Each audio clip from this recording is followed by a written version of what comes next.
السلام علیکم ورحمۃ اللہ وبرکاتہ۔ میرے تمام سننے والے دوست اور احباب، میرے پاس یہ سوال آیا، خاص کر کالج میں پڑھنے والے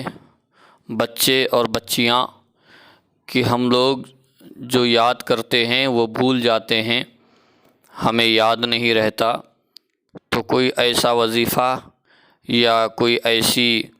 بات ہمیں بتا دیجئے تاکہ ہم اسے پڑھیں تو ہمیں یاد رہے اور ہمارا حافظہ مضبوط ہو جائے، یعنی ہم جس چیز کو پڑھیں وہ ہمیں یاد رہے۔ تو میرے پیارے دوستوں، میں آپ تمام لوگوں کو ایک بات بتا دوں کہ سب سے پہلے جو یاد کرنے کے اصول اور ضوابط ہیں، آپ حضرات اسے غور سے سنیں۔ جب آپ اپنے سبق یا کسی اور چیز کو یاد کریں تو اپنے ذہن اور دماغ کو بالکل خالی کر لیں، تمام چیزوں سے دور اپنے ذہن اور دماغ کو کر لیں کہ آپ جس چیز کو یاد کرنے کے لیے بیٹھے ہیں صرف اور صرف آپ کا ذہن اسی طرف ہو، باقی ساری جو چیزیں ہیں اس طرف سے آپ کا دماغ بالکل خالی ہو، تب آپ کا پڑھا ہوا آپ کو انشاءاللہ یاد رہے گا۔ دوسرا اصول یہ ہے کہ ہم کسی چیز کو یاد کرنے کے لیے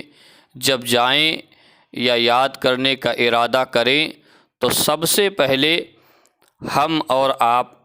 ایک وقت متعین کر لیں، یعنی ایک ٹائم طے کر لیں، اس وقت کی آپ کے پاس اور کوئی بھی چیز نہ ہو، صرف اور صرف جس چیز کو آپ یاد کر رہے ہیں وہ اور آپ،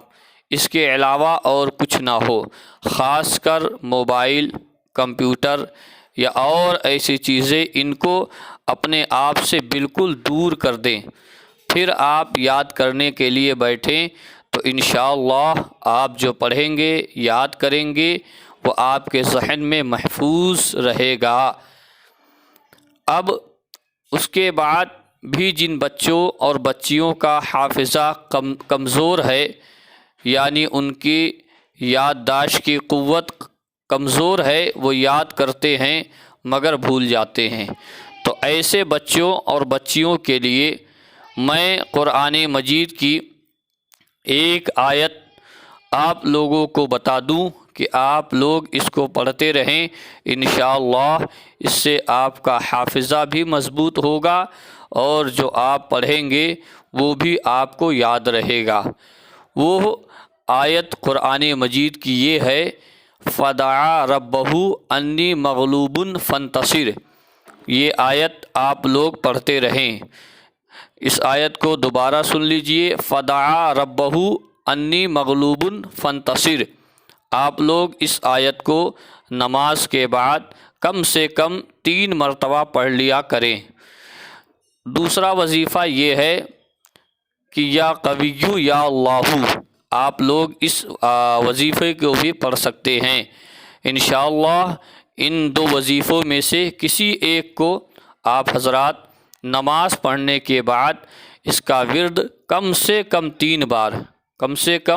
3 بار آپ لوگ کر لیں، انشاءاللہ آپ کو یاد بھی رہے گا، جو آپ نے یاد کیا ہے، پڑھا ہے، آپ بھولیں گے نہیں۔ لیکن جو کالج کے بچے اور بچیاں ایگزام کے لیے جاتے ہیں یا ایگزام کا جب ان کا پیپر ہوتا ہے تو بہت محنت کرتے ہیں اور اس کے باوجود بھی انہیں یاد نہیں رہتا، بھول جاتے ہیں، تو ایسے بچے اور بچیاں جب ایگزام سینٹر کے لیے جائیں تو ان 2 وظیفوں میں سے کسی ایک کو یاد کر لیں اور اس کو پڑھتے ہوئے اپنے ایگزام سینٹر تک جائیں، انشاءاللہ انہیں یاد بھی ہوگا اور ان کا ایگزام بھی اچھا، ان کا پیپر بھی اچھا ہوگا، اور اللہ نے چاہا تو اپنے نام یا اپنے کلام کی برکت سے ان کا ایگزام اور ان کا پیپر بھی اچھا ہوگا اور ایگزام میں وہ پاس بھی ہوں گے۔ لہٰذا آپ تمامی لوگ اس بات کو غور سے سن لیں اور اس پر عمل کریں، انشاءاللہ اللہ نے چاہا تو آپ کو کامیابی ملے گی۔ آپ حضرات اسی طرح اور بھی اگر کوئی آپ کے سوالات ہوں تو آپ میرے چینل آؤ دین پر چلیں اس کو سبسکرائب کر لیں،